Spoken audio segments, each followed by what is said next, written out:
I'm Amanda Pittman, and this is the Confident Woman Podcast. This podcast was created to equip you to stand confidently upon the finished work of Jesus. In this community, we'll talk about what you care about most, living shamelessly for Jesus, speaking unapologetically for truth, and bringing heaven to earth. So make yourself comfortable. We're going to chop it up, keep it real, and change the world.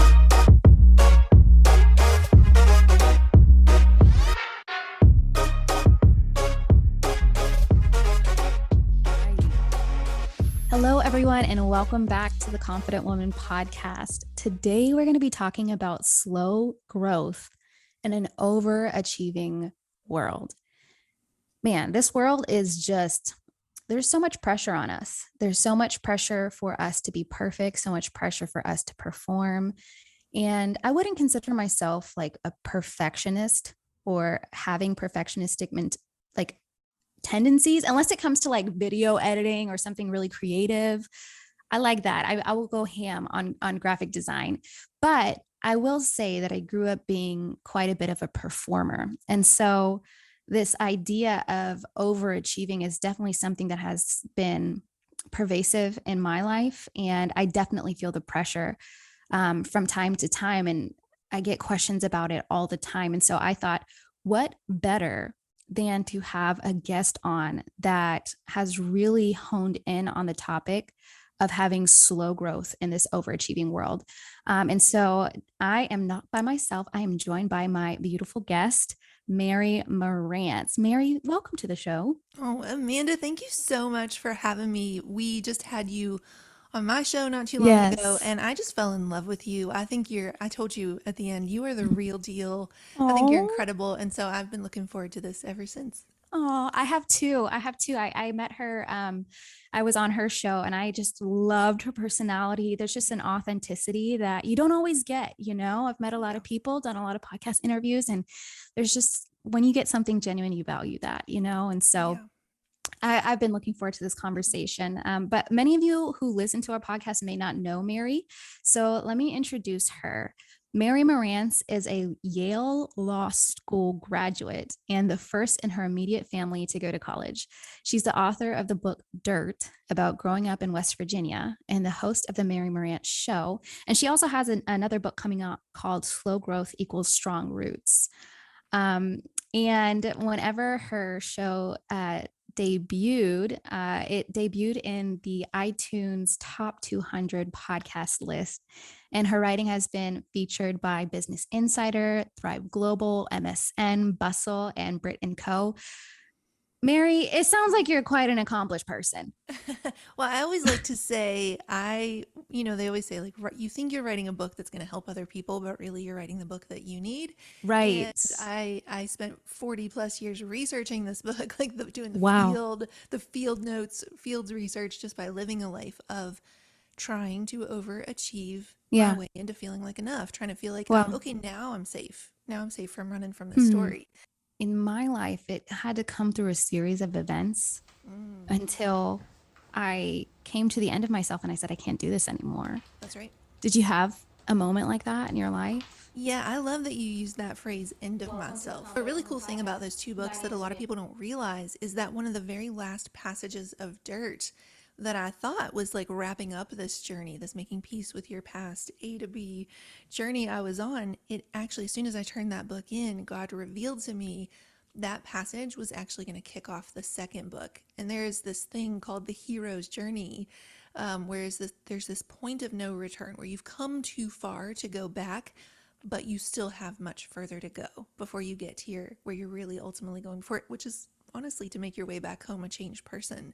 And it is this place of, at last, exhausted. It says, we have run so hard for so long. We have gone so far out into the world trying to achieve our way into worth that we now find ourselves in this place of surrender. We place our face on the cool, hard ground, this death to an old life before a new thrill of hope can take flight. We are at last exhausted, right? And so for you to say, I came to the end of myself, in so many ways, that is a prerequisite. You have to experience it for yourself. You have to have tried and failed to find your worth in achieving. You Mm. have to go out and try to say, if I get enough gold stars, if I get enough throw pillows and white kitchen islands, maybe I'll feel like enough. Maybe I won't walk into every single room and feel like everybody can see right through me. It's Mm-hmm. this girl in the trailer. So at last exhausted, you starting to go, oh, right, maybe this never will be enough. Maybe it never will work, becomes our jumping off point for this journey. Is that what happened in your life? Was it exhaustion in business? Was it exhaustion? Was this pre-podcast? Was this post-podcast? Like, I want to hear some of the Yeah. juiciness on like when it Yes. hit you. You know, I think it comes in waves. So my husband and I had a photography business and then a Mm-hmm. photography education business that we still have for 15 years. And I think we spent a lot of time trying to do things because it would make other people impressed, right? We would Mm-hmm. be enough for other people. We had to speak at the right conferences. We had to have a new outfit every time I went on stage, whatever the case Mm-hmm. is. And it's, you know, the tricky thing about this is you get it under control coming in the front door and it sneaks in the side door. Mm-hmm. So moving into a brand new field of writing and releasing books, of having a podcast. I mean, there are literal lists of success in Literally. writing books, literally. And suddenly you're not the only one telling yourself you should be doing these things. There are a lot of other people who have opinions about it all of a Yes. sudden. So I think it's like, again, it's just sort of like series of burnouts and crashing, and I can't live like this anymore. We Mm-hmm. get it under control, and then we just got to stay on, you know, we got to put a watchman. We got to constantly have a watchman to watch for that attack because it's going to come in different places. You get it under control in business, it's going to hit you in finances. You get it under control in finances, Mm-hmm. it's going to hit you in marriage or motherhood. And so, but yes, for me, when I say at last exhausted, face on the ground and surrender, it's metaphorical and literal. Finding myself crying into a sweatshirt on the floor saying, they're doing it faster, they're doing it better, they're doing everything I want to do. And I Mm-hmm. just keep finding myself in December disappointed.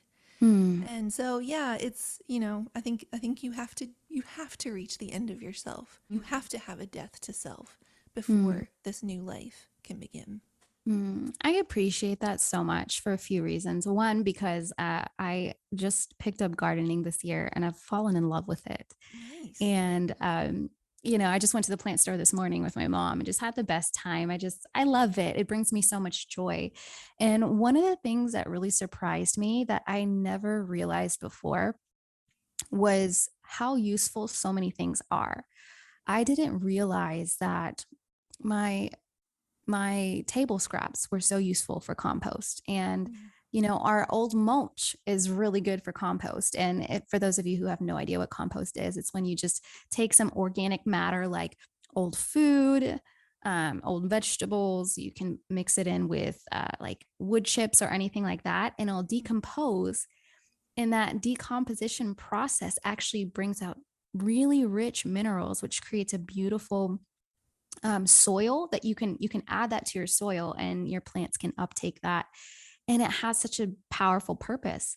Mm. And that was a huge mindset shift for me, going from this is discarded, this isn't useful, I just throw it away, to actually the Yeah. death of this thing will actually bring forth new life in another thing. Wow. And it's valuable. And Mm. so I really appreciate that you're talking about a death that brings forth new life, because Yeah. when we put an end to this egoism, this striving, this overachieving, then something so much more beautiful can come forth and bear fruit. Yeah. And another thing I appreciate about what you said was whenever you close it in one door, it'll come out the side door, right? Yeah. Come in through the side door. Yeah. I appreciated that because a lot of times when we talk to people and we are hearing about their testimony, we're hearing about their journey in something, many times it's at this moment, life changed, that door was closed, and I moved forward. Right. And I appreciate that you were honest and you say, hey, no, it can hit me here, it can hit me there. And Yeah. we need to be watchful, because I think when you live in a society that is overachieving and perfectionistic and performance based, you can't escape that. It's one Yeah. thing for it to be internal, but it's another thing for you to heal some of that internal self talk and then it be external. And Yeah. these voices around you are telling you to go harder, push more, do more. Mm. Yeah. Um, And you and I know all about that being in the publishing world. There's Yeah. always something new, something next you got to do, and it can be exhausting.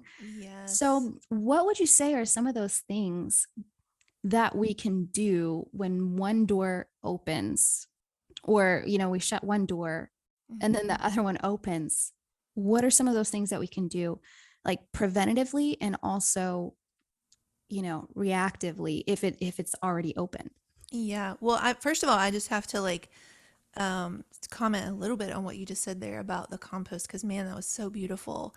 And this idea that these things that we thought were going to be the dream, and we at some point have to discard them, and we feel like that was wasted. And man, none of it is wasted. We take every bit of it with us, and exactly what you said, the discards of one dream can become the fertile ground for another. And I was speaking on a stage at a women's Christian conference, and I was talking about this idea of, there's this line of like, just when the caterpillar thought her life was ending, it was then she became a butterfly. And I said, I think that's supposed to be inspirational, but every time I hear it, all I can think to myself is, I bet it hurts the caterpillar. And I gave this like powerful, impassioned speech about like X-Men style feathers growing out of your back, like scratching and clawing at the skin, a literal stabbing of your own back just to fulfill your propensity to fly. And I gave this whole talk, came up at the end, and he said to me, that's actually not how caterpillars turn into butterflies at all.